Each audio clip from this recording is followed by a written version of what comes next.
greeting da akoigi aigena yamna nungsi jarabi ima amayamna oja sarojna lini haina khangna biba ima si akoigi studio da langsan biduna laire akoisi hana last week dasu try tawjabani the connectivity se kitang yadadana amuk live to mapung phagidre da ngasigi numit sidadi mapung phani haina ina thajajai da imabu ahanba maktada khurumjari aduga welcome tawjari ahanbada imana ngasigi patringai da imagi ahanbada sandokjagiba program da comment pibirakpa khara lokhacharaga share tawjage imada masigi comment si akoigi YouTube channel dagi lokhachabani Facebook dagidi ai mathangi session da lokhachage da akoina tawjari si Facebook si da live session si tawrakanda akoina muk madugi recording si YouTube channel da amuk thagachabani mayamna akoigi Facebook page amadi YouTube channel bu yankhatpiraga follow tawbiyu like tawbiyu subscribe tawbiyu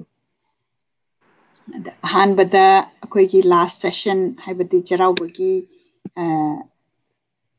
special oina tawjakiba charauba numit ki oina tawjakiba session aduda lakiba comment ni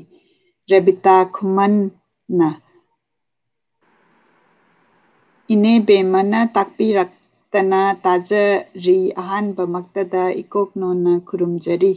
ine bema bu ekoina khangdaba kaya ama waridagi khangjaba phangjabasi yamna nungaijai masigi comment si Rebita Kumamna takpirai yamna thagachari Rebita na changna aibu thagatpirabagi bagidamakta amukaso aina Rebitabu thagachari asuna khunjari adagi mathangda Vidya Neresna Radyatra by Elangbam Nilakantagi du madugi naina batajaningi haina phongtokpirai Elangbam Nilakantagi kari haba Radyatra Ratha Jatra magi Ratha Jatra aina Manipur gi manungda Ratha Jatra gi dihai adu Ratha Jatra kauba sairengi di ai confuse khitang leire mana aina Manipur gi mana saireng ama irambaneba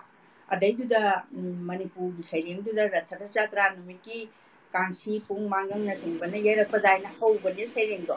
adu Ratha Jatra gi tongan ba saireng di bungo ai khunjadre adu amtang clarification amtang tawbi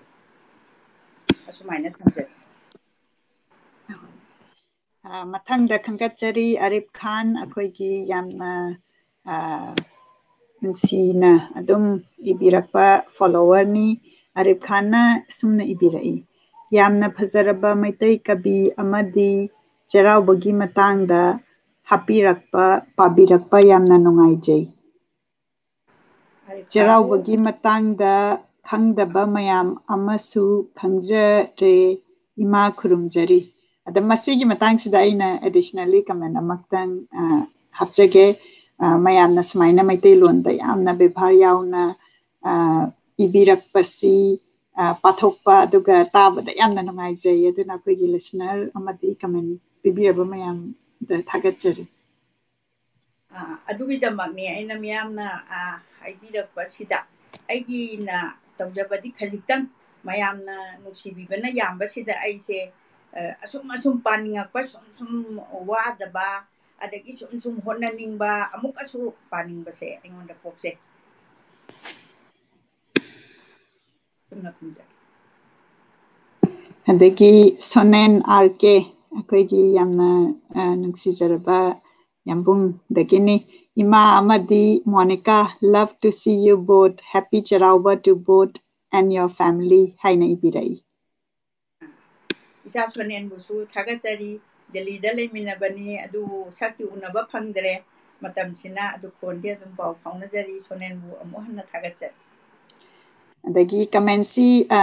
yamna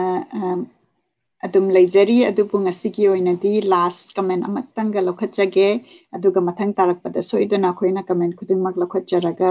pathokjagani aduna adum akhoigi listener mayamna comment pibira u yamna tabada nungaije last ki comment oina nong ri san Monica, such a pleasure to get this opportunity to hear Ima read the story. I am doing this for the first time since childhood days. I will get to learn more detail about the story. Sina Khambathoibiki Pabada Pirakpa Kamenni. Thank you for this brilliant idea. My sincere thanks and respect to Ima Haina Ibirei. Amukatu thagachari jabu yamna pungningjangna tabibagidama asomna punjage masigi matangsida akhoi comment lokhatjabasi loizare aduna ngasigi oina imana kari pabigani haibadu imada huzik sinajarage aduga akhoi yamna khorangna imagi pabasi taminasi aduga marakta comment adum pibirau question leibiragasu masi haraga imada huzik sinajare I have sum chathajarakpa ama oina angang singi listener singdasu syllabus da yauba adum matin tungkhalakpa hojik yamna phajana khuthana ibiriba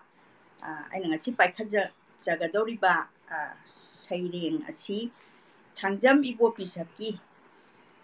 sairengi mamingna saireng si lairik achauba ma oina phongini aina mamangda nainajagibana syllabus da yauba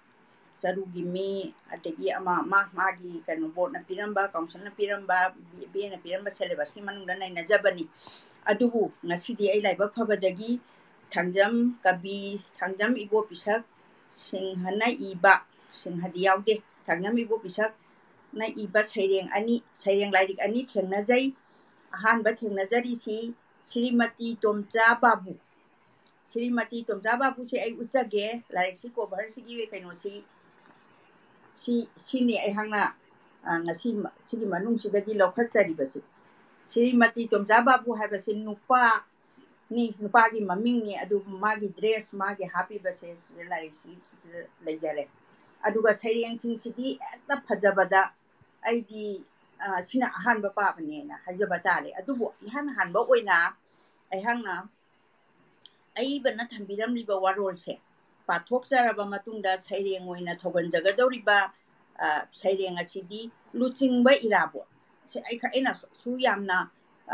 mipung khudingmangna pamduna leiraba adugumlaba jananeta irabot ki maramda nate warida nataba sina iba oda bobi sakna iba luchingba irabot asi pajagadoribani mamang sida aibana thambiram liba warol se kitang hangachage hojiki matama sida saireng lai khongbagi kanaba sibu karino saireng bu thawai yauna paba rasupangamba apaba migi masing hanadagi hengalakpa iu ude aikhogi akhang ahei matik charaba critic singi manipuri saireng bu yamna serious oina nainaba gi thabaksu hanadagi hen hengalakpa ude Manipur saireng iba Manipurda saireng iba nupa amasung nupi di chani muki mathakta chani mukti leiramgadra khali Imphal amasu Imphal gi wangmagi district singda saireng saidinnarakpada thorakpa migi masing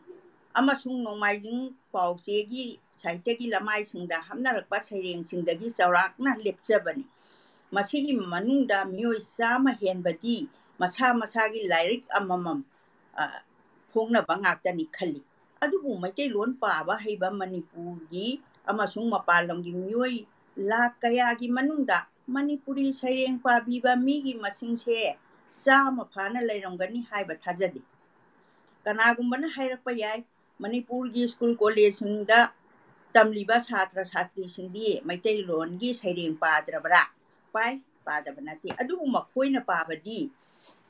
Parikhagi yengduna tamnandaba lairikta yauba saireng khara aduni textbook ta yaudaba sairengdi makhoina paba thengnade Masi aihangna chahi sangna Manipuri Sahitya gi oja ama ojarubagi experience tagi haijabani. Aduga kaithel dagi paisa puthoklaga Manipuri Saireng Lairik leiba migi masing kun kunthra phawa suba nate onthokpa phibamni. Saireng iba mising asisu larikti leiraga panadi lemna khudol tawnaba ngaktani. Asigumba nuai khidraba phibam asida Saireng Lairik phongbagi kanadaba namat mangba ase handakti toina khandaba ngamde. Aikhoigi aiba ibi sing Lairik phongnariba se pamjaduna ngauduna pangphong phongnabana ayambani. Pamjaba thabakta sel khara mangbadi mangjasanu khandokpani. Aihaksu asigumba miyoi singi manungda amani aibase kabise. Adubu lairaba oiba amana sel mangna kayam kuina Lairik phongbagi thabak chathaba ngamgani. Aduga wafam amana aihak Saireng ibagi thabakse thadokpa ingam ngamjade. Saireng idrabadi aihak isa ase wakhan khanbagi khongsat leplaba hingbagi khudam leitraba samaj asida hingliba miyoi di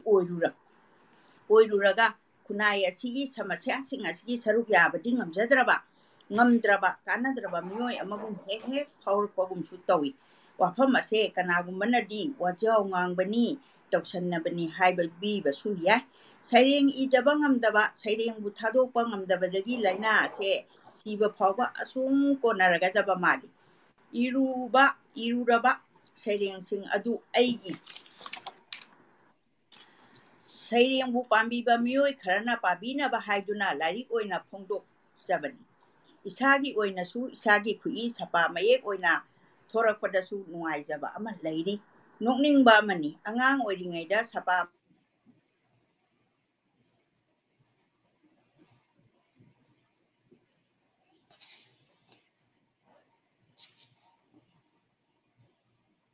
handaki Lairik asida yauriba ahanbagi Saireng ohum suba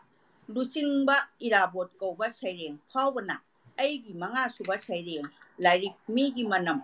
March 2003 da phongba asida hap khidraba Saireng singni. Lairik ase July 1998 gi November gi dagina lisingani phawbada ikiba Saireng sing yawi. Thamjanjaraga Lairik asimakti 2002 sumna mangada phongduna puthokpana ayambani. Lairik asi phongnabagi senthang piriba writers forum gi thaupuba ahanba maktada thagatsari. Lairik asibu nambagi thaudang lobiba Padma Printers Imphal gi marup mapangsing makhum yepiba artist wari macha iba Sri Sudhir Nauroibam inaubusu ngangphai leitana thagatsari amasung tawbimal khangba uchari. Final proof pabada thudang yabi kiba Naurem Vidyasagar inaubusu thagatsari asumna aibana mahaki porjaidagi ibiriba se pathokjaba loijare. Hojik aihangna lokhatsagadoriba Saireng ase luchingba irabo Jananeta irabo Manipurgi atangba asengba mapari sigi maramda ai paba haujarage. Irabot tadaba nate mingase tajarai aihang yamna angang oiringaidagi luchingba irabot neta irabot communist irabot. Adubu aigi asengba neta di Gandhi ni Nehru ni Subhash Chandra Basu ni neta haibadi luchingba haibadi makhoi asitani aina angang oiringaidagi chauraba Bharat Mahadesh ki mi koti kayagi maraktagi lingkhatlakpa achauba laipoksing devata sing pareng tamnaba Lairik singdagi textbook singdagi sagatki aigi wakhalda miengda lengdraba machuna sangki. Irabot mangki makhoigi marumda mangal yaudraba thawamichak oina. Gandhi gi Nehru gi Bal Gangadhar Tilak ki Sardar Vallabhbhai Patel gi Lal Bahadur Shastri gi marakta Ingraji gi Hindi gi lon kaya gi atha Lairik singduna nansin ki mahakpu pauche gi mass media gi radio gi nillaba khonjelakta lukhi singnung gi chekla gi mapau. ꯏꯔꯥꯕꯣꯠ ꯃꯥꯡꯈꯤ ꯃꯩꯇꯩꯒꯤ ꯏꯔꯥꯕꯣꯠ ꯃꯅꯤꯄꯨꯔꯒꯤ ꯏꯔꯥꯕꯣꯠ ꯅꯣꯡꯃ ꯃꯤꯀꯞ ꯊꯣꯛꯂꯛꯏ ꯑꯩꯍꯥꯛ ꯑꯄꯪꯕ ꯑꯉꯥꯡ ꯅꯋꯥꯒꯨꯝꯅ ꯏꯇꯤꯍꯥꯁꯀꯤ ꯈꯣꯡꯆꯠꯅ ꯃꯇꯝꯒꯤ ꯁꯥꯐꯨꯅ ꯃꯤꯠ ꯄꯥꯡꯍꯜꯂꯛꯏ ꯔꯥꯖꯅꯤꯇꯤꯒꯤ ꯑꯃꯁꯨꯡ ꯁꯃꯥꯖ ꯅꯤꯇꯤꯒꯤ ꯆꯛꯔꯅ ꯊꯦꯡꯂꯛꯄꯗ ꯃꯤꯠꯅ ꯈꯪꯁꯤꯡ ꯁꯤꯡꯏ ꯑꯗꯨꯅ ꯏꯁꯥ ꯏꯇꯣꯝꯇ ꯍꯪꯖꯈꯤ ꯃꯅꯤꯄꯨꯔꯒꯤ ꯑꯃꯠꯇ ꯉꯥꯏꯔꯕ ꯑꯁꯦꯡꯕ ꯃꯤꯌꯥꯝꯒꯤ ꯂꯨꯆꯤꯡꯕ ꯀꯅꯥꯅꯣ ꯄꯥꯎꯈꯨꯝ ꯄꯤꯖꯩ ꯏꯔꯥꯕꯣꯠ ꯖꯅꯅꯦꯇꯥ ꯏꯔꯥꯕꯣꯠꯅ ꯃꯍꯥꯛꯀꯤ ꯀꯠꯊꯣꯛꯄ ꯃꯍꯥꯛꯀꯤ ꯃꯊꯧꯅ ꯃꯍꯥꯛꯅ ꯃꯤꯆꯝꯁꯤꯡꯕꯨ ꯅꯨꯡꯁꯤꯈꯤꯕ ꯂꯥꯏꯔꯕ ꯇꯣꯜꯂꯕ ꯇꯥꯔꯕ ꯙꯔꯃꯒꯤ ꯑꯈꯨꯕ ꯃꯤꯠꯌꯦꯡꯗꯒꯤ ꯁꯃꯥꯖꯅ ꯏꯟꯊꯣꯛꯂꯛꯂꯕ ꯃꯤꯑꯣꯏꯁꯤꯡꯒꯤꯗꯃꯛ ꯇꯧꯈꯤꯕ ꯊꯕꯛꯁꯤꯡ ꯈꯪꯖꯔꯛꯏ ꯑꯩꯍꯥꯛꯅ ꯃꯌꯨꯝꯒꯤ ꯅꯨꯡꯉꯥꯏꯕ ꯊꯥꯗꯣꯛꯇꯨꯅ ꯂꯟ ꯊꯨꯝꯒꯤ ꯑꯋꯥꯡꯕ ꯐꯝꯊꯣꯟꯒꯤ ꯈꯟꯗꯅ ꯂꯩꯃ ꯅꯤꯡꯊꯧꯒꯤ ꯆꯥꯟꯕꯤꯕ ꯃꯤꯠꯌꯦꯡ ꯀꯣꯅꯨꯡꯒꯤ ꯃꯄꯥꯟ ꯃꯆꯨꯝꯗꯒꯤ ꯃꯥꯏ ꯂꯩꯊꯣꯛꯇꯨꯅ ꯃꯤꯌꯥꯝ ꯄ꯭ꯔꯖꯥꯒꯤꯗꯃꯛ ꯀꯠꯊꯣꯛꯈꯤꯕ ꯂꯧꯃꯤꯁꯤꯡꯒꯤꯗꯃꯛ ꯁꯤꯟꯃꯤꯁꯤꯡꯒꯤꯗꯃꯛ ꯑꯋꯥꯕ ꯀꯌꯥ ꯈꯥꯡꯈꯤꯕ ꯃꯄꯨꯟꯁꯤ ꯂꯣꯡꯈꯤꯕ ꯑꯩꯈꯣꯏꯅ ꯈꯪꯉꯤ ꯏꯔꯥꯕꯣꯠ ꯃꯅꯤꯄꯨꯔꯒꯤ ꯏꯔꯥꯕꯣꯠ ꯑꯋꯥꯡ ꯅꯣꯡꯄꯣꯛ ꯚꯥꯔꯠꯀꯤ ꯏꯔꯥꯕꯣꯠ ꯑꯏꯕ ꯏꯔꯥꯕꯣꯠ ꯑꯁꯩꯕ ꯏꯔꯥꯕꯣꯠ ꯃꯤꯌꯥꯝꯒꯤ ꯑꯁꯦꯡꯕ ꯂꯨꯆꯤꯡꯕꯅꯤ ꯃꯍꯥꯛꯀꯤ ꯃꯐꯝꯗ ꯉꯁꯤꯗꯤ ꯊꯃꯣꯏ ꯁꯦꯡꯅ ꯏꯀꯥꯏ ꯈꯨꯝꯅꯖꯕ ꯎꯠꯆꯔꯤ ꯊꯃꯣꯏ ꯁꯦꯡꯅ ꯏꯀꯥꯏ ꯈꯨꯝꯅꯕ ꯎꯠꯆꯔꯤ ꯏꯀꯣꯛꯅꯣꯟꯅ ꯈꯣꯏꯔꯝꯖꯔꯤ ꯁꯦꯞꯇꯦꯝꯕꯔꯒꯤ ꯇꯥꯡ 19, 2022ꯗ ꯀꯕꯤꯅ ꯏꯕꯤꯈꯤꯕ ꯑꯗꯨꯒꯨꯝꯕ ꯁꯩꯔꯦꯡ ꯄꯥꯕ ꯇꯥꯟꯊꯣꯛꯆꯕ ꯂꯣꯏꯖꯔꯦ ꯑꯁ ꯌꯥꯝꯅ ꯅꯨꯡꯉꯥꯏ ꯏꯃꯥꯒꯤ ꯉꯁꯤꯒꯤ ꯂꯨꯆꯤꯡꯕ ꯏꯔꯥꯕꯣꯠ ꯍꯥꯏꯕ ꯁꯩꯔꯦꯡ ꯑꯁꯤ ꯑꯩꯈꯣꯏꯅ ꯊꯥꯒꯠꯆꯔꯤꯒꯤ ꯁꯣꯁꯤ ꯇꯧꯖꯕ ꯃꯇꯝꯗ ꯅꯣꯡꯃ ꯆꯩꯔꯥꯎ ꯆꯤꯡꯗ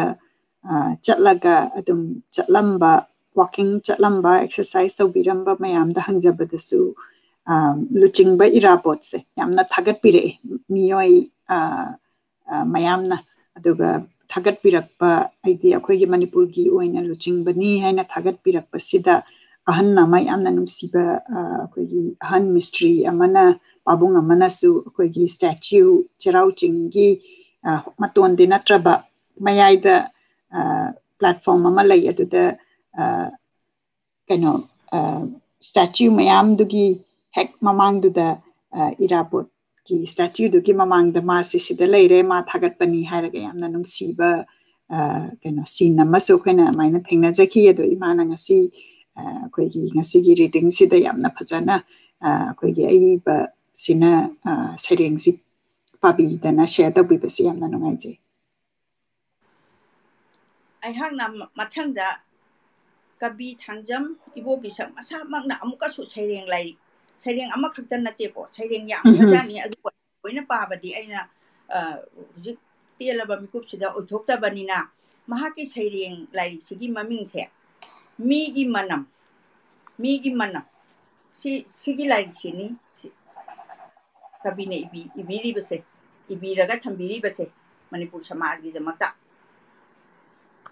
ꯃꯁꯤꯒꯤ ꯃꯅꯨꯡꯁꯤꯗ ꯑꯩꯍꯥꯛꯅ ꯂꯣꯏꯅꯃꯛꯇꯤ ꯄꯥꯊꯣꯛꯆꯔꯦ ꯑꯗꯨꯕꯨ ꯃꯤꯒꯤ ꯃꯅꯝ ꯍꯥꯏꯗꯅ ꯁꯩꯔꯦꯡꯁꯤꯒꯤ ꯃꯃꯤꯡ ꯑꯣꯏꯔꯤꯕꯁꯦ ꯁꯤꯒꯤ ꯅꯨꯡꯗ ꯀꯔꯤ ꯀꯕꯤꯅ ꯐꯣꯡꯗꯣꯛꯂꯝꯒꯦ ꯍꯥꯏꯕꯁꯦ ꯑꯩꯈꯣꯏꯅ ꯍꯧꯖꯤꯛ ꯑꯍꯥꯟꯕꯃꯛꯇꯗ ꯄꯥꯖꯈꯤꯕ ꯖꯅꯅꯦꯇꯥ ꯏꯔꯥꯕꯣꯠꯄꯨ ꯅꯟꯁꯜꯂꯒ ꯊꯝꯗꯅ ꯃꯅꯨꯡꯁꯤꯗ ꯂꯩꯔꯝꯕꯗꯣ ꯃꯥꯅ ꯌꯥꯝ ꯋꯥꯈꯤꯕꯗꯣ ꯑꯗꯨꯅ ꯃꯊꯪꯒꯤꯁꯤꯅ ꯃꯤꯒꯤ ꯃꯅꯝ ꯍꯥꯏꯁꯤꯗ ꯃꯤꯒꯤ ꯃꯅꯝ ꯍꯥꯏꯕ ꯁꯩꯔꯦꯡ ꯑꯁꯦ ꯑꯃꯨꯛ ꯄꯥꯖꯔꯛꯑꯒꯦ ꯃꯤꯒꯤ ꯃꯅꯝꯁꯤꯕꯨ ꯀꯔꯤ ꯅꯝꯕꯒꯦ ꯇꯨꯔꯦꯜꯗ ꯎꯄꯥꯜꯗ ꯎꯆꯦꯛꯀꯤ ꯃꯇꯨꯗ ꯅꯠꯇ꯭ꯔꯒ ꯑꯃꯟꯕ ꯄꯥꯎꯆꯦꯁꯤꯡꯗ ꯃꯥꯂꯪꯕꯅ ꯍꯪꯉꯤ ꯃꯤꯌꯥꯝ ꯇꯤꯟꯕ ꯃꯐꯝꯗ ꯃꯤꯒꯤ ꯃꯅꯝ ꯂꯩꯕꯔꯥ ꯂꯩꯀꯣꯜ ꯂꯩꯒꯤ ꯂꯩꯅꯝꯒꯨꯝꯅ ꯆꯥ ꯀꯞ ꯑꯁꯤꯒꯤ ꯑꯀꯣꯏꯕ ꯐꯤꯕꯥꯟꯗ ꯀꯛꯆꯤꯡꯒꯤ ꯄꯔꯦꯡꯅ ꯆꯠꯂꯤ ꯇꯞꯅ ꯌꯥꯝꯅ ꯇꯞꯅ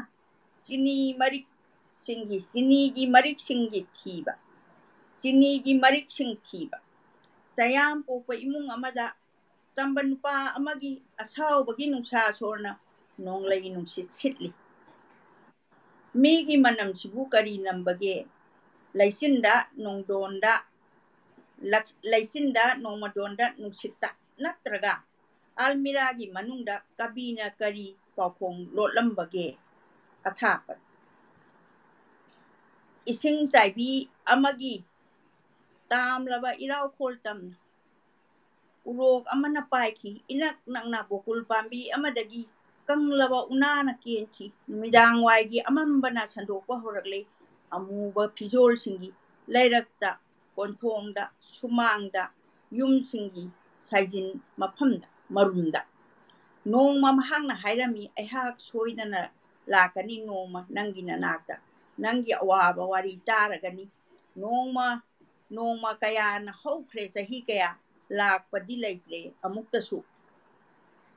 kai khra bi aigi nungsibi migi manam sibu kari manam no mantri gi bangloda natraga khwairman kaithenda miyamgi ithakna hauri laiba yonba karbargi athapa chingyada mithung sang amagi phamungda lairang ama leka soina tari haidoi phijol sing masana yana lamchat mangjaningba chanura kaya leibage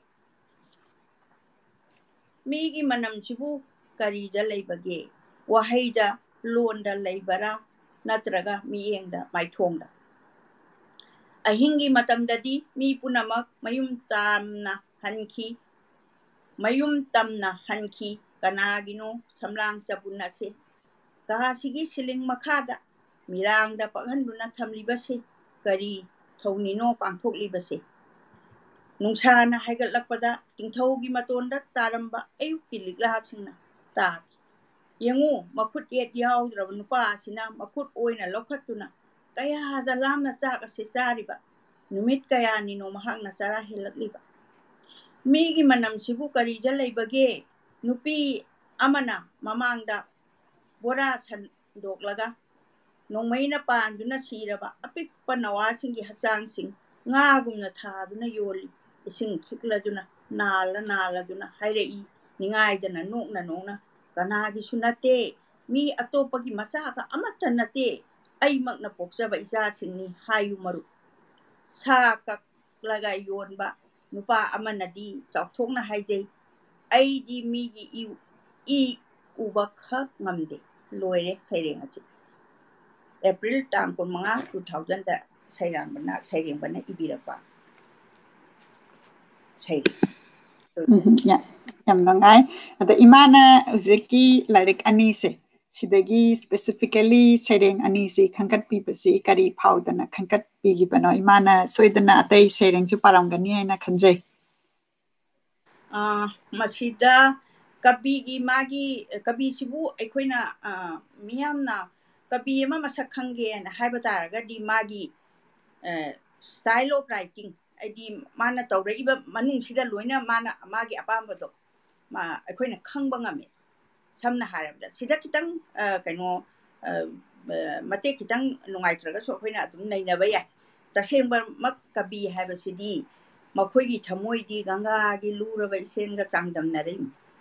kabi gi thamoi se kabi haiba se aina ne kabi pa me ne hekta oiba yaba nate mangonda pratibha haiba di pokpadagi loinaraklaba anauba loksingi mangan ohanba ngambado adu yawrakpa adugumba kabi dugu masak khange haiba di kabi na lengiba sairengse hanbagi sairengse da ai kitang samlamna jananeta irabotbu lochinuna thamaga adugumlaba kano aikhoigi bharat ki lusingba sing ngakta aikhoina tameeba aikhoisu kabi haise loina chumbane amata kakningai letaba adu ai pabada bhaw ai thakthangni eba karigi noida jananeta irabotna aikhoigi imalaiba ki damakta tawramba thabak singse mahakse siba bhawbada mahakse mayumda nuaina phamungda yatadana siba ngamgidaba aigi mirot oina tangbo haiba kulduda chatla kana malaria na nai hai ama hai khangdadana kanagi damakta ileiba ijadi damakta mana khanjaramba wakhan adu mikha ponbase ma yam pamdaba adagi cheng tangba matamda cheng tangba gi chak tangba gi andalon ka se nupi singsina akhoi nupi singsi thongna yam lei haibse mana khangeba aduna maram oidana mana achai lariti heyudaba akhoi nupi lai tamba ka se yanaram ponte manipur sida aduna tamhalam ponte chorchan maharaj na pala akanda ꯅꯨꯄꯤꯁꯤꯡꯁꯦ ꯄꯨꯊꯣꯛꯄꯤꯗꯅ ꯑꯩꯈꯣꯏꯒꯤ ꯁ꯭ꯀꯨꯜꯒ ꯂꯤꯡꯈꯠꯇꯅ ꯇꯧꯔꯛꯄꯒꯤ ꯋꯥꯅꯤ ꯃꯃꯥꯡ ꯃꯇꯝꯗꯗꯤ ꯑꯩꯈꯣꯏ ꯅꯨꯄꯤꯁꯤꯡꯁꯦ ꯂꯥꯏꯔꯤꯛ ꯇꯝꯃꯝꯗꯦ ꯑꯗꯨꯕꯨ ꯑꯗꯨꯒꯨꯝꯂꯕ ꯂꯧꯁꯤꯡ ꯂꯩꯔꯕ ꯑꯩꯈꯣꯏꯒꯤꯗ ꯂꯩꯔꯤꯕꯁꯦ ꯖꯅꯅꯦꯇꯥ ꯏꯔꯥꯕꯣꯟꯅ ꯆꯤꯡꯊꯣꯛꯂꯀꯥꯟꯗ ꯅꯨꯄꯤ ꯂꯥꯟꯒ ꯇꯧꯍꯜꯂꯤꯕ ꯍꯥꯏꯗꯤ ꯃꯥꯅ ꯇꯧꯋꯦꯅ ꯇꯧꯕꯗꯤ ꯅꯠꯇꯦ ꯆꯦꯡꯁꯤ ꯆꯥꯅꯤꯡꯉꯥꯏ ꯂꯩꯇꯗꯅ ꯑꯩꯈꯣꯏꯒꯤ ꯀꯩꯅꯣꯗ ꯑꯩꯈꯣꯏꯒꯤ ꯀꯁꯇꯨꯔꯤꯒꯤ ꯒꯣꯗꯥꯎꯟꯁꯤꯗꯅꯦ ꯆꯦꯡꯁꯦ ꯂꯣꯏꯅꯃꯛ ꯄꯩꯁꯜꯂꯅꯤꯀꯣ ꯑꯩ ꯏꯁꯥꯃꯛꯐꯥꯎ ꯈꯪꯍꯧꯏ ꯑꯩꯈꯣꯏ ꯐꯧ ꯌꯥꯝ ꯆꯥꯕ ꯀꯥꯡꯕꯨꯁꯤꯡꯁꯦ ꯒꯣꯔꯃꯦꯟꯅ ꯆꯨꯝ ꯅꯝꯕ ꯂꯥꯛꯑꯅꯦꯅ ꯐꯧ ꯂꯣꯠꯂꯦꯕ ꯐꯧ ꯌꯥꯝ ꯆꯥꯕ ꯍꯥꯏꯗꯤ ꯂꯧ ꯌꯥꯝ ꯂꯩꯖꯕ ꯀꯥꯡꯕꯨꯁꯤꯡꯁꯦ ꯃꯔꯝꯗꯤ ꯒꯣꯔꯃꯦꯟꯅ ꯂꯣꯏꯅ ꯑꯩꯗꯤ ꯃꯤ 5 ꯂꯩꯔꯦꯅ 5ꯗꯨꯒꯤ ꯆꯥꯅꯕ ꯊꯅꯝꯒꯅꯤ ꯑꯗꯨ ꯃꯣꯏꯅ ꯀꯩꯅꯣ ꯐꯣꯔꯐꯤꯠ ꯇꯧꯕꯗꯤ ꯅꯠꯇꯦ ꯃꯇꯝꯗꯨꯒꯤ ꯀꯩꯅꯣ ꯐꯤꯌꯔ ꯄ꯭ꯔꯥꯏꯁ ꯁꯣꯞ ꯍꯥꯏꯒꯗ꯭ꯔꯥ ꯑꯍꯣꯡꯕ ꯃꯃꯟꯗ ꯄꯩꯁꯥꯗꯤ ꯄꯤꯔꯝꯕ ꯑꯗꯨꯅ ꯏꯅꯥꯛꯈꯨꯟꯕꯁꯤꯡꯁꯤꯅꯅꯦ ꯀꯥꯡꯍꯟ ꯈꯟꯖꯜꯂꯒꯅ ꯃꯤ ꯇꯨꯝꯕ ꯃꯥꯟꯅꯕ ꯍꯥꯏꯅꯅꯦ ꯐꯧ ꯕꯣꯔꯥ ꯂꯣꯠꯄ ꯃꯗꯨ ꯖꯅꯅꯦꯇꯥ ꯏꯔꯥꯕꯣꯟꯅ ꯎꯈꯤꯕ ꯃꯥꯒꯤ ꯂꯨꯆꯤꯡꯕꯁꯤꯅ ꯑꯗꯨꯒ ꯅꯨꯄꯤꯁꯤꯡꯁꯤꯅꯁꯨ ꯀꯃꯥꯏꯅ ꯑꯩꯈꯣꯏ ꯁꯔꯚꯥꯏꯚ ꯂꯥꯏꯐꯁꯤ ꯇꯧꯔꯛꯏ ꯀꯩꯊꯦꯜꯗ ꯄꯣꯠ ꯌꯣꯜꯂꯒ ꯑꯗꯒꯤ ꯄꯣꯠꯇꯨ ꯆꯦꯡ ꯇꯥꯏꯔꯒ ꯆꯦꯡꯗꯥꯏꯐꯝ ꯀꯥꯏꯅ ꯆꯥꯎꯅ ꯂꯩ ꯍꯧꯖꯤꯛꯁꯨ ꯂꯩ ꯕꯖꯥꯔꯗ ꯑꯗꯨꯒ ꯀ꯭ꯋꯥꯀꯩꯊꯦꯜꯗ ꯂꯩꯔꯝꯕꯗꯨꯗꯤ ꯗꯨꯀꯥꯟꯅ ꯂꯣꯏꯅ ꯂꯧꯈ꯭ꯔ ꯃꯥꯜꯂꯦ ꯑꯩꯅ ꯎꯔꯛꯄꯒꯤ ꯀꯩꯅꯣꯅꯤꯀꯣ ꯍꯤꯁꯇ꯭ꯔꯤꯗꯨꯅꯤ ꯑꯩꯅ ꯈꯤꯇꯪ ꯂꯥꯟꯊꯣꯛꯆꯔꯤꯁꯦ ꯑꯗꯨꯅ ꯃꯇꯝꯗꯨꯗ ꯃꯥꯅ ꯅꯨꯄꯤꯁꯤꯡꯁꯤꯅ ꯆꯦꯡꯁꯦ ꯑꯍꯣꯡꯕ ꯃꯃꯟꯗ ꯂꯧꯔꯒ ꯀꯣꯛꯊꯣꯡ ꯄꯨꯔꯀꯥꯟꯗ ꯁꯦꯔꯗ ꯑꯣꯜꯂꯀꯥꯟꯗ ꯑꯗꯨꯒꯤ ꯁꯦꯟꯗꯣꯡꯗꯨꯅ ꯃꯆꯥ ꯏꯃꯨꯡ ꯃꯅꯨꯡ ꯊꯥꯛꯅꯔꯤꯕꯅꯦꯕ ꯃꯄꯨꯔꯣꯏꯕꯒꯤ ꯃꯇꯦꯡ ꯄꯥꯡꯅꯔꯤꯕꯅꯦꯕ ꯑꯩꯈꯣꯏ ꯅꯨꯄꯤꯗꯤ ꯂꯦꯝꯅ ꯆꯥꯕ ꯅꯨꯡꯉꯥꯏꯕꯁꯦ ꯈꯔ ꯊꯣꯛꯂꯛꯄꯁꯤꯗ ꯅꯨꯡꯉꯥꯏꯅ ꯎꯕꯒꯤ ꯋꯥꯅꯤ ꯍꯩꯇꯕꯅꯤ ꯑꯩꯈꯣꯏ ꯃꯩꯇꯩ ꯅꯨꯄꯤꯒꯤ ꯊꯧꯅꯥ ꯑꯃꯈꯛ ꯇꯣꯉꯥꯟꯅ ꯂꯩꯕꯅꯤ ꯃꯇꯝꯗꯨꯗ ꯂꯥꯏꯔꯤꯛ ꯍꯩꯇ꯭ꯔꯤꯉꯩ ꯃꯇꯝꯒꯤ ꯋꯥꯔꯤꯅꯤ ꯑꯗꯨꯅ ꯑꯩꯈꯣꯏꯁꯦ ꯆꯦꯡꯅꯦ ꯆꯦꯡꯗꯤ ꯂꯩꯅ ꯆꯦꯡꯁꯤ ꯄꯤꯔꯛꯇ꯭ꯔꯦꯕ ꯆꯦꯡ ꯂꯩꯇ꯭ꯔꯦꯅ ꯑꯗꯨꯒ ꯃꯄꯥꯟꯗ ꯇꯨꯃꯤꯟꯅ ꯊꯥꯗꯣꯛꯄ ꯑꯗꯨꯅ ꯊꯥꯗꯣꯛꯄꯁꯤꯗ ꯅꯨꯄꯤꯁꯤꯡꯁꯤꯗ ꯖꯅꯅꯦꯇꯥ ꯏꯔꯥꯕꯣꯠꯁꯤꯅ ꯃꯥꯅ ꯃꯉꯣꯟꯗ ꯍꯦꯛ ꯇꯥꯟꯅꯕ ꯆꯠꯄ ꯑꯩꯗꯤ ꯃꯥꯅ ꯅꯨꯄꯤꯗ ꯏꯟꯁꯤꯟꯕ ꯅꯠꯇꯦꯀꯣ ꯅꯨꯄꯤꯁꯤꯡꯁꯤꯅ ꯃꯥꯁꯦ ꯇꯥꯟꯅꯕ ꯌꯥꯝ ꯅꯨꯡꯉꯥꯏꯕ ꯌꯥꯝꯅ ꯀꯩ ꯍꯥꯏꯅꯤ ꯂꯥꯏꯔꯕꯒꯤ ꯃꯃꯥ ꯃꯄꯥ ꯍꯦꯛꯇ ꯑꯣꯏꯊꯣꯛꯄ ꯃꯆꯤꯟ ꯃꯅꯥꯎ ꯍꯦꯛꯇ ꯑꯣꯏꯊꯣꯛꯄ ꯑꯗꯨꯃꯥꯏꯅ ꯇꯧꯕꯗꯒꯤ ꯂꯧꯁꯤꯡꯁꯨ ꯂꯩꯕ ꯂꯥꯏꯔꯤꯛꯁꯨ ꯍꯩꯕ ꯑꯗꯨꯅ ꯃꯔꯝ ꯑꯣꯏꯗꯅ ꯃꯥꯅ ꯅꯨꯄꯤꯁꯤꯡꯁꯤꯅ ꯍꯥꯏꯖꯔꯨꯔꯦ ꯀꯩꯅꯣ ꯑꯩꯈꯣꯏ ꯆꯦꯡ ꯄꯤꯔꯣ ꯆꯦꯡ ꯑꯩꯈꯣꯏ ꯀꯩꯅꯣ ꯆꯦꯡ ꯋꯥꯅꯤꯡꯉꯥꯏ ꯂꯩꯇ꯭ꯔꯦ ꯍꯥꯏꯗꯤ ꯆꯥꯅꯕ ꯅꯠꯇꯦꯀꯣ ꯇꯥꯏꯅꯕ ꯇꯥꯏꯔꯒ ꯃꯌꯥꯝꯗꯨꯅ ꯑꯃꯨꯛ ꯇꯥꯏꯕꯗꯨ ꯂꯧꯔꯀꯥꯟꯗ ꯃꯌꯨꯝꯗ ꯄꯨꯔꯒ ꯑꯃꯨꯛ ꯆꯥꯛ ꯆꯥꯟꯅꯗꯣꯔꯤꯕꯅꯤ ꯑꯗꯨ ꯂꯩꯔꯛꯇꯕ ꯆꯦꯡ ꯇꯥꯡꯉꯛꯄ ꯆꯦꯡ ꯂꯩꯔꯛꯇꯕ ꯑꯗꯨꯒ ꯑꯩꯈꯣꯏ ꯆꯦꯡꯗꯨꯅꯅꯦ ꯑꯩꯈꯣꯏꯗꯩ ꯄꯣꯠꯊꯣꯛꯁꯤꯡꯗꯨꯅ ꯃꯄꯥꯟꯗ ꯊꯥꯗꯣꯛꯄ ꯃꯁꯤꯗꯒꯤꯅꯦꯕ ꯃꯥꯁꯦ ꯒꯣꯔꯃꯦꯟꯅ ꯃꯇꯝꯗꯨꯗ ꯌꯥꯝꯅ ꯀꯩꯅꯣ ꯁꯥꯎꯔꯤꯁꯦ ꯃꯣꯏ ꯑꯦꯒꯦꯟꯁꯇ ꯇꯧꯕꯒꯤ ꯑꯗꯩ ꯅꯨꯄꯤ ꯂꯥꯟ ꯊꯣꯛꯂꯛꯑꯦꯅ ꯑꯍꯥꯟꯕ ꯅꯨꯄꯤ ꯂꯥꯟꯗꯨꯗꯤ ꯑꯣꯟꯂꯤ ꯍꯥꯏꯗꯤ ꯌꯥꯝ ꯀꯟꯅ ꯆꯥꯎꯗꯦꯀꯣ ꯑꯗꯨꯒ ꯑꯅꯤꯁꯨꯕ ꯅꯨꯄꯤ ꯂꯥꯟ ꯑꯩꯈꯣꯏꯅ ꯉꯁꯤ ꯐꯥꯎꯕꯗ 12 ꯗꯤꯁꯦꯝꯕꯔ ꯍꯥꯏꯅ ꯑꯩꯈꯣꯏꯅ ꯄꯥꯂꯣꯟ ꯇꯧꯔꯤꯁꯦ ꯃꯁꯤꯒꯤ ꯀꯩꯅꯣꯁꯦ ꯖꯅꯅꯦꯇꯥ ꯏꯔꯥꯕꯣꯟꯅ ꯑꯦꯄ꯭ꯂꯤꯀꯦꯁꯟ ꯏꯗꯅ ꯑꯗꯒꯤ ꯀꯩꯅꯣ ꯃꯇꯝꯗꯨꯗ ꯕꯣꯔꯣ ꯁꯥꯍꯦꯕ ꯁꯣꯇꯣ ꯁꯥꯍꯦꯕ ꯂꯩꯔꯤꯀꯣ ꯕ꯭ꯔꯤꯇꯤꯁꯅ ꯄꯥꯜꯂꯤꯕꯅꯤ ꯕ꯭ꯔꯤꯇꯤꯁꯀꯤ ꯃꯈꯥꯒꯤ ꯁꯥꯁꯣꯟꯗꯨꯅꯦꯕ ꯍꯥꯏꯔꯤꯁꯦ ꯑꯗꯨꯅ ꯃꯥꯅ ꯇꯧꯔꯝꯃꯤꯕ ꯊꯕꯛ ꯃꯌꯥꯝꯁꯦ ꯐꯣꯡꯗꯣꯛꯇꯅ ꯃꯥꯒꯤ ꯃꯔꯝꯗ ꯀꯅꯥꯝꯇꯅ ꯏꯕꯁꯦ ꯀꯩꯅꯣ ꯀꯤꯅꯔꯝꯕ ꯍꯥꯏꯒꯗ꯭ꯔꯥ ꯑꯗꯨꯃꯥꯏꯅ ꯇꯧꯗꯅ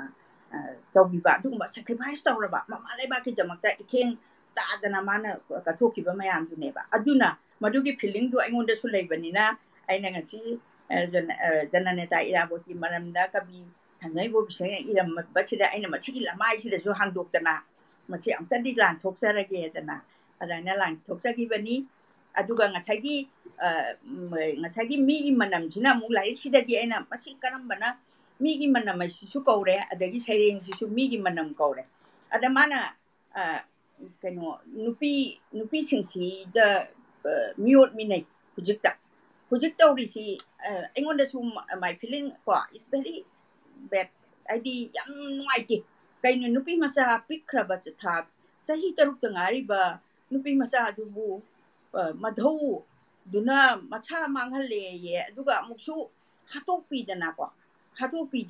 ꯅꯨꯄꯤ ꯃꯆꯥ ꯀꯌꯥ ꯃꯥꯡꯍꯟꯗꯅ ꯁꯥꯒꯤ ꯂꯝꯆꯠ ꯆꯠꯂꯛꯑꯕ ꯑꯗꯨꯒꯨꯝꯕ ꯃꯩꯇ꯭ꯔꯕꯥꯛꯀꯤ ꯍꯥꯏꯇꯥꯔꯦ ꯃꯗꯣ ꯑꯩꯈꯣꯏ ꯃꯩꯇ꯭ꯔꯕꯥꯛꯁꯤꯗ ꯌꯥꯝ ꯇꯣꯏꯅ ꯊꯣꯛꯑꯦ ꯃꯤꯒꯤ ꯂꯝꯗꯁꯨ ꯊꯣꯛꯏ ꯑꯗꯨ ꯑꯣꯏꯔꯒꯁꯨ ꯑꯉꯥꯡ ꯆꯍꯤ 3ꯇ ꯉꯥꯏꯔꯤꯕ ꯑꯉꯥꯡꯗ ꯅꯠꯇꯕ ꯂꯤꯆꯠ ꯆꯠꯄ ꯍꯥꯏꯕꯁꯦ ꯃꯍꯥꯄꯥꯞꯀꯤ ꯁꯤꯗ ꯍꯦꯟꯅ ꯆꯥꯎꯕ ꯄꯥꯞ ꯂꯩꯇ꯭ꯔꯦꯕ ꯑꯗꯨꯅ ꯑꯗꯨꯒꯨꯝꯕꯁꯤꯗ ꯀꯕꯤꯅ ꯀꯜꯄꯅꯥ ꯇꯧꯔꯀꯥꯟꯗ ꯃꯤꯒꯤ ꯃꯅꯝꯁꯤꯗ ꯐꯣꯡꯗꯣꯛꯑꯦꯕ ꯑꯗꯨꯅ ꯑꯩꯅ ꯃꯁꯤ ꯇꯁꯦꯡꯅ ꯑꯩꯗꯤ ꯋꯥꯔꯤ ꯑꯣꯏꯅꯒ ꯂꯤꯊꯣꯛꯆꯔꯒꯗꯤ ꯑꯩ ꯌꯥꯝ ꯁꯥꯎꯅꯤꯡꯉꯤ ꯈꯨꯗꯛꯇ ihan bada reality da aina khara uchara bada reality ni ko reality hata ni kabi ki kalpana ka chungna na tabada nam phasana ko ban pin jam tan bo pa thamai ban dagi mase keno rep tawraga ayuk nung din da ma che keno taw bani keno khrai gi lambien du da salan thong ora mane mana lan bado adu magi ayi ba si puthora tabane ai fact to di ai hai bangam dre adu so ai di madu da yam kana serious oi jaba aina madu imung da lekai da yauraga so aina changaga indirectly ai kai dorage no se kai na hangan ba ai di nupi gi satita dhanmai se moi khangak traba sagi ma mataw na chala abase masida ingonda yamna sopa ma yawi aduna nga chagi tampasana chi kan hakim me ma mata su po ba pok saba adu mana note loge na khoi su note loga ka si chatle ba ai be mana ba gi me de gi boy loge ka do ge ka so khoi matam so dum chatle ji ki so dum chatlam gani magi technology cha khula koi ma tung ina ka no taw dra ga so ma jang yo ma salan thong ji da moi gunam marina ma che cycle da adu cycle do mana illa ga chatle ba ai di thong du da thora chat ngam dam ni na salan thong ai che aduna khrai gi taina ba dai da lebani adu gi du da magi mama na bai mai mun sida chat pa sida moi mari manga theng na ru da na nupi ja se makhong du da nung na kai na thabi da na khopi da na ma chat pa ngam handra ga na moi na chang aga hinga rep tok thopi ra ga ma bu do om ba si mahabali gi kan song la ba mong song do adai du da do pi ra ma chi ra ga do pi ra ne thawai yang choi nupi ama wai na ai ki do ba ngam dra chu noi no ma di dan di phangu ko ai da na adu matang khara lai ra ga chum pau na ta ja ba da magi si ba ma sa na lai ra ma pham du da mi ama su makang ka ga halame ka hai ma du da so ai thawai ma sa sina ga chu pien ba pok se adu mai na iso na tharak pa adu mai tok da na mathang sumai sum lak pa sina kar mai na mu tok ge bu tik khraban pi ma sa sing adagi mayum ma kai pa la ba nupi sing se ma puro be mem da thawi yan chala ga thanam ba adagi sati da dharma sati se kari ngo kai se akhoi na si khangak tra ba aduna sati gun manga khak so aina i ra ga thamme ba nupi sing se sati gi gun se amta ne ma kok si da magi anga in khalak pai kok si da sati gi gun se hapjan tar di moi protection masa se protect to bangam ne ba sati gi gun taruk se manga si manung si da yam protection gi ama yaw ri ba aduna maram oidana sida ngasi sida aina masigi saireng sigi migi mana mai sida mana ngasagi kano nga yon badong naga kano tawra iba sai sida man haire migi mana su kari jale bage nupi mana mamang da bora sandok laga no mai na pan duna sira ba apik pana wa singi hakjang sing nga guna thab na yoni ka haire ise ka migi thawai si sokpa loi adana mi myam se yon bagi mawong da lakpa se aduna miram chat china saram chat olakpa gi matam su oye ba huji ki akhoi gi samase maram aduna aina sigi sayen se aina lokhat chabani masi sida yam na nangai imana smaina mayam da su aina share tau jabada nasi bauba akhoi gi finding the voice ki platform da pabirak pasi yamna kay haitare research tawraga mana paraga review tawrakanda puthokki ba pot ngaktanina mana background da mana research tawba analyze tawba duga khoi da share tawbi dana machang oina khangkat pi basi yamna effort ama changbodo adugi da makta yamna thagachari ado matang asida akhoi gi program asisu loisalakpagi matam oire loidringai gi mamang sida comment kharadang lokhacharaga share tawjage chigi mara sida amtang hayo ba yabra hoi yani ma chigi mara sida ne aigi listener ama isa chi yam nu si jani mana personal oina hairakpa imana memna pabirakpa da hujiki matang do kitang sum yawirakpa yagadra na ado aina di eskari matang no kaina kano di tawdaba mana pami se kaino bu yamna ari bagi sana bi sina ne huji amu sana wolakpa matamam su lae aduga cha ari bai sana bi siri pusan bari yaroi de ba kogi society sida adu ari bai sana bi sing do kari no sinida kari di for example luhong ba hairo ko adagi kaino hairo pije chakcha hairo ko akhoi ngalingai da chanaram base sigi maramda ꯇꯦꯟꯇꯛꯅ ꯑꯩꯅ ꯈꯤꯇꯪ share ꯇꯧꯖꯕ ꯌꯥꯕ꯭ꯔꯥ ꯑꯩꯅꯁꯨ yes ꯍꯥꯏꯗꯣꯛꯈ꯭ꯔꯕ ꯌꯥꯅꯤ ꯍꯥꯏꯕꯤꯌꯨꯅꯦ ꯍꯧꯖꯤꯛꯀꯤ ꯑꯩꯈꯣꯏꯒꯤ ꯐꯤꯖꯦꯠ ꯆꯥꯛꯆꯥꯒꯤ ꯃꯔꯝꯁꯦ ꯑꯩ DDK ꯏꯝꯐꯥꯜꯗꯁꯨ ꯑꯩ ꯗꯤꯁꯀꯁꯟꯒꯤ ꯇꯣꯄꯤꯛ ꯑꯃ ꯑꯣꯏꯅ ꯃꯅꯤꯄꯨꯔꯒꯤ ꯃꯩꯇꯩꯁꯤꯡꯒꯤ ꯑꯣꯏꯕ ꯐꯤꯖꯦꯠ ꯆꯥꯛꯆꯥꯁꯦ ꯁꯤꯒꯤ ꯃꯔꯝꯗ ꯑꯩ ꯂꯥꯟꯊꯣꯛꯆꯈ꯭ꯔꯦ ꯑꯣꯜ ꯏꯟꯗꯤꯌꯥ ꯔꯦꯗꯤꯑꯣꯗꯁꯨ ꯐꯤꯖꯦꯠ ꯆꯥꯛꯆꯥꯒꯤ ꯃꯔꯝꯁꯤ ꯌꯥꯝ ꯂꯥꯟꯊꯣꯛꯏ ꯑꯗꯨꯕꯨ ꯐꯤꯖꯦꯠ ꯆꯥꯛꯆꯥ ꯋꯥꯉꯥꯡ ꯁꯉꯥꯡ ꯆꯥꯛꯆꯥ ꯌꯨꯊꯛ ꯃꯩꯇꯩꯒꯤ ꯂꯩꯔꯤꯁꯦ ꯃꯁꯤꯅ ꯌꯥꯝꯅ ꯂꯥꯞꯆꯔꯛꯄ ꯍꯥꯏꯕꯗꯤ ꯑꯩꯈꯣꯏꯅ ꯑꯩꯈꯣꯏ ꯐꯤꯖꯦꯠ ꯀꯩꯀꯥꯗ ꯂꯣꯏꯅꯃꯛ ꯇꯣꯛꯑꯁꯦꯅ ꯍꯥꯏꯕ ꯅꯠꯇꯦꯀꯣ ꯑꯩꯈꯣꯏ ꯃꯅꯤꯄꯨꯔꯁꯦ ꯀꯌꯥꯃꯨꯛ ꯌꯥꯝꯅꯅꯦ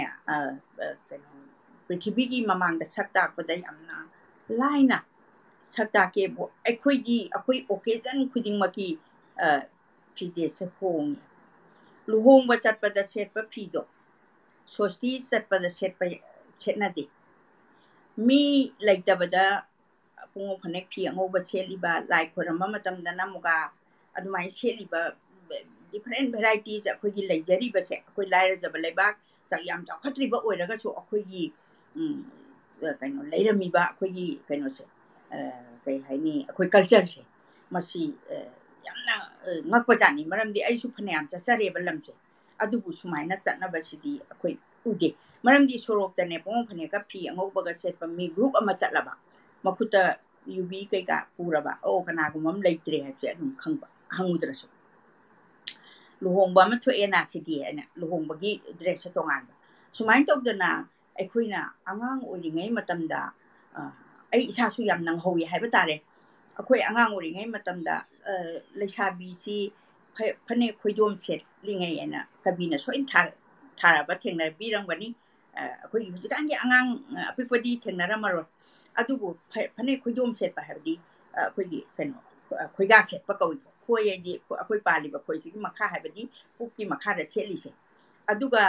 ꯑꯩꯈꯣꯏꯒꯤ ꯂꯩꯁꯥꯕꯤ ꯐꯥꯒꯠꯂꯛꯄ ꯃꯇꯝꯗꯅꯦ ꯀꯔꯤꯅ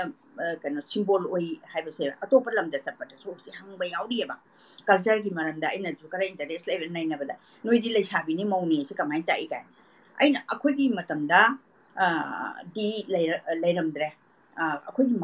ꯃꯃꯥꯡꯒꯤ ꯕꯦꯁꯇꯨ ꯐꯥꯎꯗꯤ ꯃꯣꯏꯔꯥꯡꯊꯣꯏꯕꯤꯅ ꯀꯛꯏꯕ ꯃꯁꯥꯏ ꯀꯛꯄꯁꯦ ꯁꯤ ꯂꯩꯁꯥꯕꯤꯅ ꯂꯣꯏꯅ ꯀꯛꯇꯣꯏꯅꯦ ꯂꯩꯁꯥꯕꯤꯁꯦ ꯃꯁꯥꯏ ꯀꯛꯑꯗꯤ ꯃꯁꯥꯏ ꯀꯛꯏ ꯑꯗꯨꯒ ꯑꯃꯨꯛ ꯀꯩꯗꯧꯒꯦꯕꯨ ꯑꯗꯨꯅꯅꯤ ꯇꯣꯔꯣ ꯃꯁꯝ ꯈꯣꯏꯕꯗꯅꯦ ꯌꯥꯝ ꯊꯤ ꯀꯥꯏꯅ ꯀꯜꯄꯅꯥ ꯇꯧꯔꯝꯃꯤꯁꯦ ꯍꯧꯖꯤꯛ ꯇꯣꯔꯣꯁꯦ ꯌꯥꯝ ꯐꯖꯔꯅꯤꯗꯅꯀꯣ ꯃꯥꯒꯤ ꯁ꯭ꯇꯥꯏꯜꯗ ꯀꯔꯂꯤꯡꯒ ꯇꯧꯕꯒꯤ ꯇꯣꯉꯥꯟꯅ ꯄꯩꯁꯥꯒ ꯄꯤꯔ ꯇꯧꯅꯔꯝꯅꯦꯕ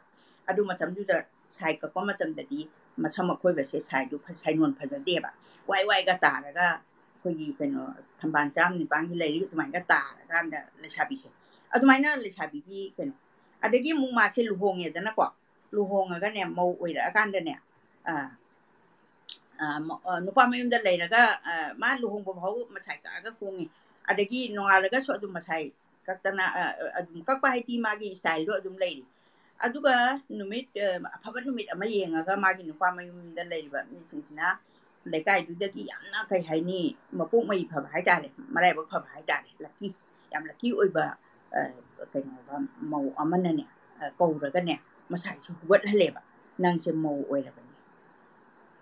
ꯑꯗꯨ ꯑꯣꯏꯔꯒꯗꯤ ꯃꯧ ꯑꯣꯏꯔꯒꯗꯤꯅꯦ ꯃꯧ ꯑꯣꯏꯗꯅ ꯀꯩꯅꯣ ꯃꯤꯒꯤ ꯑꯣꯏꯔꯒꯗꯤꯅꯦ ꯑꯇꯣꯞꯄ ꯃꯤꯁꯤꯡꯁꯤꯅꯅꯦ ꯂꯛꯁꯨ ꯂꯛꯅꯗ꯭ꯔꯦ ꯃꯥꯗꯤ ꯃꯧ ꯑꯣꯏꯈ꯭ꯔꯕꯅꯦ ꯃꯁꯤ ꯑꯩꯈꯣꯏ ꯂꯥꯏꯔꯤꯛꯇ ꯂꯣꯏꯅꯃꯛ ꯑꯩꯈꯣꯏꯅ ꯊꯦꯡꯅꯔꯛꯏ ꯏꯁꯥꯒꯤ ꯂꯥꯏꯐꯇꯁꯨ ꯑꯩ ꯈꯤꯇꯪꯗꯤ ꯈꯪꯍꯧꯏ ꯀ꯭ꯂꯥꯁ 2ꯒ ꯇꯝꯃꯛꯄꯗ ꯂꯩꯁꯥꯕꯤꯁꯦ ꯑꯩꯈꯣꯏ ꯃꯇꯝꯗꯗꯤ ꯀꯛꯅꯗ꯭ꯔꯦꯀꯣ ꯑꯗꯨꯒ ꯑꯃꯨꯛ ꯐꯤꯖꯦꯠꯁꯤꯅ ꯑꯃꯨꯛꯀꯃꯥꯏꯅ ꯇꯧꯒꯦꯕꯨ ꯑꯉꯥꯡ ꯑꯣꯏꯔꯤꯉꯩ ꯑꯩꯈꯣꯏ ꯆꯥꯎꯈꯠꯂꯛꯄ ꯑꯦꯗꯣꯂꯦꯁꯦꯟꯁ ꯌꯧꯗ꯭ꯔꯤꯉꯩꯁꯤꯗꯗꯤ ꯑꯩꯈꯣꯏꯅ ꯑꯦꯗꯣꯂꯦꯁꯦꯟꯁ ꯌꯧꯗ꯭ꯔꯤꯉꯩꯁꯤꯗꯗꯤ ꯑꯩꯈꯣꯏꯅ ꯐꯨꯔꯤꯠ ꯃꯆꯥ ꯑꯃꯒ ꯆꯠꯄꯀꯥꯁꯦ ꯑꯩꯈꯣꯏꯒꯤ ꯁꯣꯁꯥꯏꯇꯤꯗ ꯆꯠꯅꯕꯤ ꯃꯁꯤ ꯅꯪ ꯇꯧꯗ ꯌꯥꯗꯦ ꯀꯥꯏꯅ ꯀꯅꯥꯝ ꯍꯥꯏꯕ ꯅꯠꯇꯦ ꯑꯩꯈꯣꯏ ꯆꯠꯅꯕꯤ ꯑꯣꯏꯅ ꯂꯩꯔꯝꯃꯤ ꯑꯗꯨꯒ ꯈꯔ ꯆꯥꯎꯈꯠꯂꯛꯇꯅ ꯑꯦꯗꯣꯂꯦꯁꯦꯟꯁ ꯑꯦꯖꯀ ꯑꯣꯏꯔꯛꯇꯅ ꯀ꯭ꯂꯥꯁ 9ꯒ ꯀꯥꯔꯛꯑꯒꯗꯤꯅꯦ ꯐꯤ ꯆꯥꯗꯔ ꯑꯃ ꯏꯟꯗꯅ ꯑꯩ ꯏꯁꯥꯁꯦ ꯀꯨꯞꯁꯟꯗꯅ ꯌꯥꯝ ꯃꯃꯜ ꯂꯩꯅ ꯊꯝꯃꯝꯃꯦꯕ ꯃꯇꯝꯗꯨꯒꯤ ꯆꯠꯅꯕꯤꯁꯦ TGꯗꯅꯤꯀꯣ TG ꯇꯝꯃꯤꯉꯩꯗꯅꯤ ꯑꯗꯨꯅ ꯑꯩ ꯏꯁꯥꯃꯛꯁꯨ ꯀ꯭ꯂꯥꯁ 9 ꯀꯥꯔꯝꯃꯤ ꯁ꯭ꯀꯔꯠꯀ ꯁꯦꯠꯇꯅ ꯇꯧꯔꯝꯕꯗꯣ ꯅꯣꯡꯃ ꯁꯥꯒꯩꯒꯤ ꯑꯍꯟ ꯑꯃꯁꯨ ꯂꯥꯛꯏ ꯑꯁ ꯅꯣꯏ ꯅꯁꯥꯁꯦ ꯆꯥꯎꯈꯠꯂꯛꯑꯗꯤꯅꯦ ꯁ꯭ꯀꯔꯠꯀꯁꯦ ꯈꯨꯕꯣꯡꯒꯁꯦ ꯊꯥꯗꯣꯛ ꯈꯣꯠꯇꯣꯛꯇꯅ ꯇꯧꯔꯅꯨ aduna pi ama illaga chatlo aduna khwaidai phajai cheiba nate aduga akhoi school da su ayamba class 9 karakpada adolescent age yorpada masa inkhalakpada masagi phajaba masagi kaino tawbada utpa khotpa satawna de masina kaya mu yamna kanai masina kaya mu yamna kanaramgi habase ngasigi kita comparative study tawdana dum yengbiyo aduna uhaidaba tawhaidaba poche amata adugi society duna matam dugi society duna yade haina lawwaga loina na khoi chodum change tawre PG da tamingai matamda sana machugi phanek aina class 8 ka matamda oja me thabati na hudoki bani kano uniform tawrachi khoyen adu lei machu aigi sana ga tampha sana school ko re na aro oja me thabati jam powerful head mistress ni ko adu main tawdana akhoi P illa kanda la jamka college ka bada su P indana P india na P inda basi nokna banate ko ani sigi mentally hujiki society gi independent oibagi si ola aganda yamna mangna rei sida sum khangalakana kana gumba aigi ja kano ai dogena khitang panbirak pani ai yamna su nusiba isani aduga mana sumaina culture gi se adagi mu mau oina kanda ne adagi admai ton le chabi phare adai luhong ba chapada phi illaga chatle adagi phi apaba ma indana adu matam dugi sana bi adu makoi phajab lai admaina chanara kan sida kaino tawi khoi mau oira kan sidana amuka jore magi brother in law haidare nupa du mayamba makuwo adu mathak thongba se karina bebhar tawrongge hababu phi macha amana phi amana kuppa ka makok se kuppa kan thoknai matai ubada makok thadukna ramde sugumba chanaron chatse masi kitang panjage yang puina tawragun si mathang program su leibanina wari loina ro kai gumba viewer sina khangbi ningba lairaga su ko aina khangba ai khangdra di khangde aduma haidorake ba masigi topic se yamna session ama require tawgani aduna question hangningba di yamna lei aduga ama khangatsage aina imana reserve yam nungai ko smaina koi culture ki maram da khangbase adubu masi debatable oiba ka haitare content khara se dum yawra kani masi da question ama khangatsage masi da keni em kongkham na hairi basi ikok nonjari ima amadi chebu ima nupa gi su leiram bara asigumba chatna bise luhonglaba amadi luhongdriba matang khetnaba yamna phajaba question ni keni na hangbira isi aina su masi nupi gi chatna bisi di yamna khoi nai ko the nupa gi di sigumba se leirambra haina hangbira ima ai jage aina yamna ningna ai changsu wahang darabu hangning bani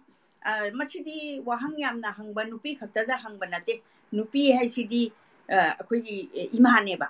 ima sidi imung manung se chakhol hange nungai hange se nupi gi khutta leire hainari ne ba aduna tongana mung nainarasi aduga huji nupa gi sune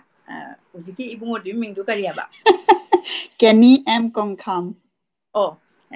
isa ke ni na ne hanga ise nupa se akhoi gi phijet ki da pa maga su phijet adum ai haijarake ko ade chatna bi da ama haijarake nupa si kamai to ke bu huji kaino tawni nupi gi mama mapa se lakpada nupa sina khoiramdraga di nupi mama pa na mai maya nupa do kaino wangang na de bebhar leitaba mine no aidi mane pok la khoiramgada bani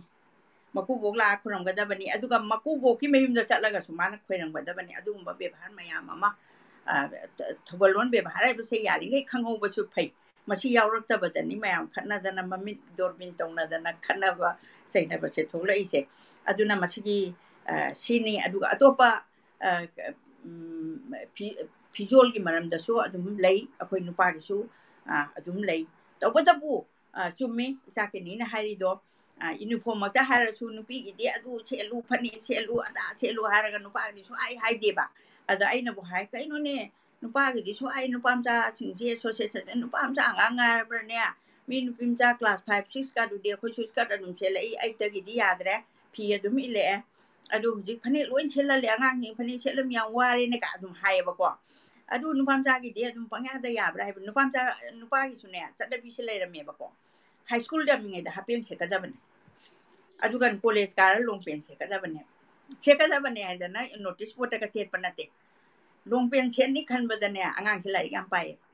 ꯄꯥꯈꯪ ꯐꯥꯅꯤꯡꯗꯅ half pant ꯁꯦꯠꯂꯒꯅꯦ school ꯀꯥꯟꯅꯔꯝꯃꯤ ꯑꯩꯈꯣꯏꯒꯤ ꯃꯇꯝꯒꯤ ꯋꯥꯔꯤꯅꯤꯀꯣ ꯑꯩꯈꯣꯏꯒꯤ ꯃꯃꯥꯡꯒꯤ ꯋꯥꯔꯤ ꯑꯍꯥꯟꯕꯒꯤ ꯂꯥꯏꯔꯤꯛꯀ ꯇꯝꯃꯛꯄꯒꯤ ꯋꯥꯔꯤꯁꯤꯅꯤ ꯑꯗꯒꯤꯗꯤ ꯐꯩꯖꯣꯝ ꯁꯦꯠꯄꯅ ꯀꯔꯝ ꯀꯥꯟꯗ ꯁꯦꯠꯀꯅꯤ ꯑꯗꯒꯤꯗꯤ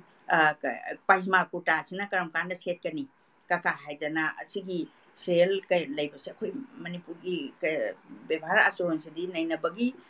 ꯂꯣꯏꯕ ꯅꯥꯏꯔꯣꯏ ꯑꯗꯣ ꯌꯥꯔꯤꯈꯩꯁꯨ ꯊꯤꯖꯤꯟꯕꯤꯔꯨ ꯌꯥꯔꯤꯈꯩꯁꯨ ꯍꯤꯡꯅꯅꯕ ꯇꯧꯕꯤꯌꯨ ꯃꯔꯝꯗꯤ ꯁꯤ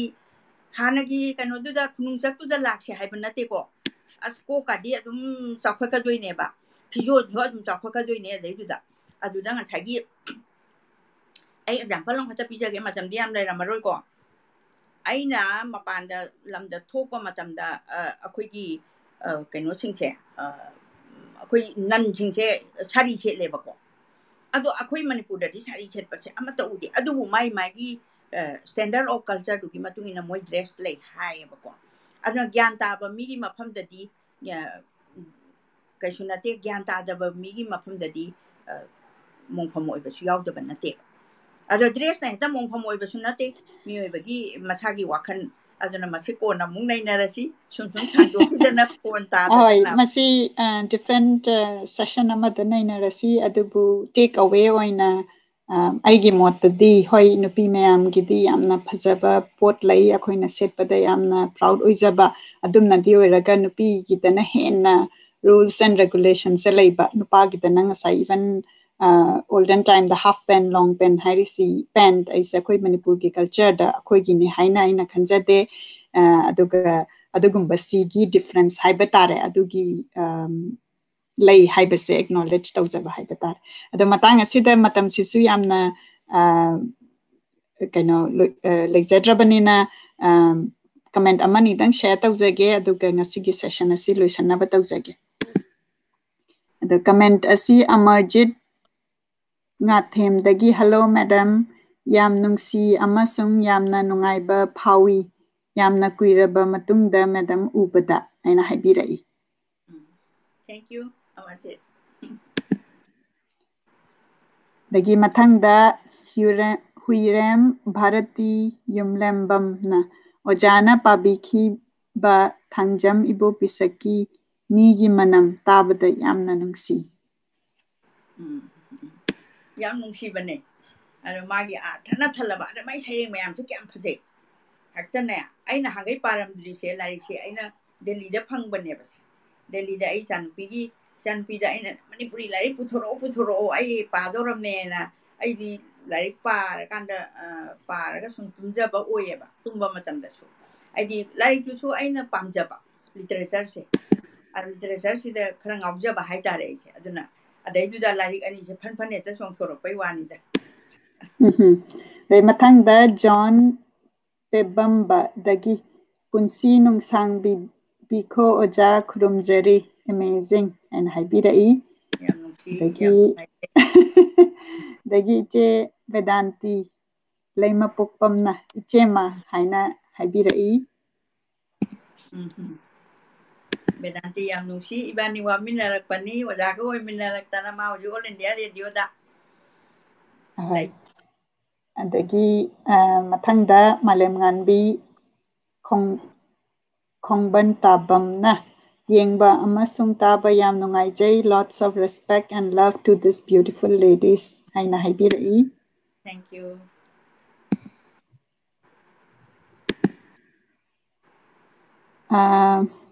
Imana matam ada Hurem Bharati Yumlembamna amuk Imana matam amada Chatna Ramba Pizet Chatnarol Mayam ama takpi bayam na nungai asigumba subject se akoina nainadabani ado nainagadabani ado akoi soidana mathang tarakpa session dasu akoi sigi topic si nainasi olden time dana kari tawi hujingna kari tawi sigi pros and cons haibatare ko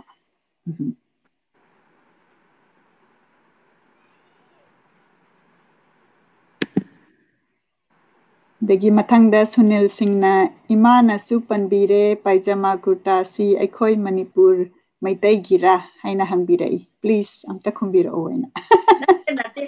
nate akhoi kaino tawbani ihan hanba original akhoi na chelam ba che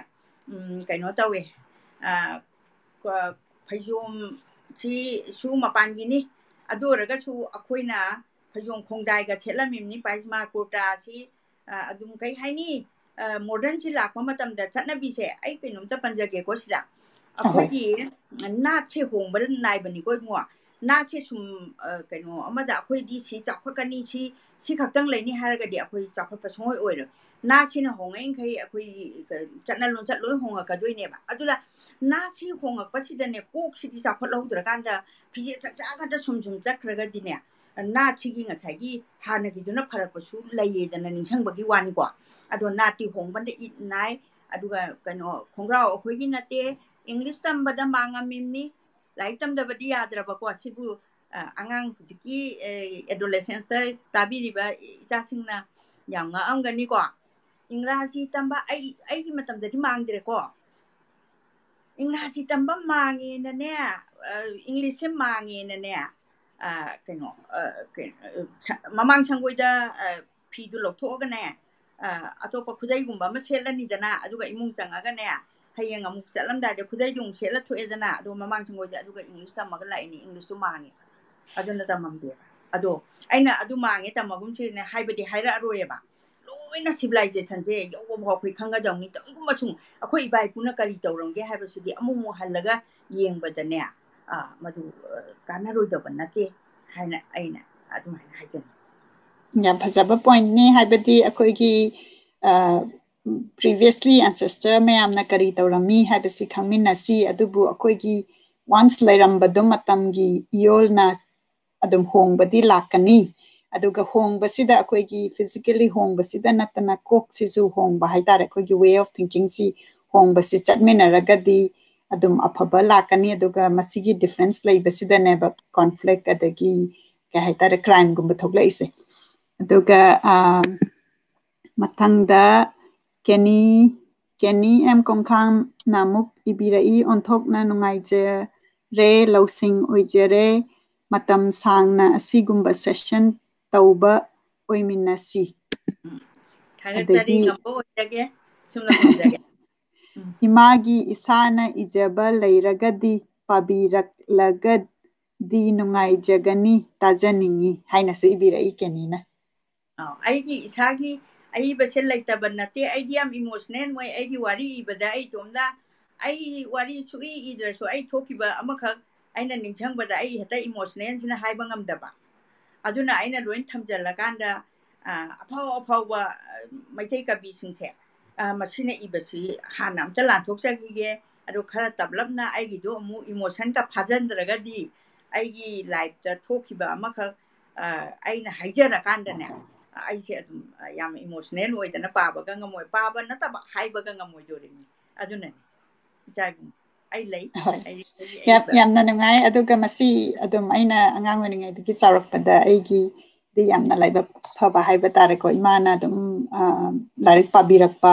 maitailon sida aduga imana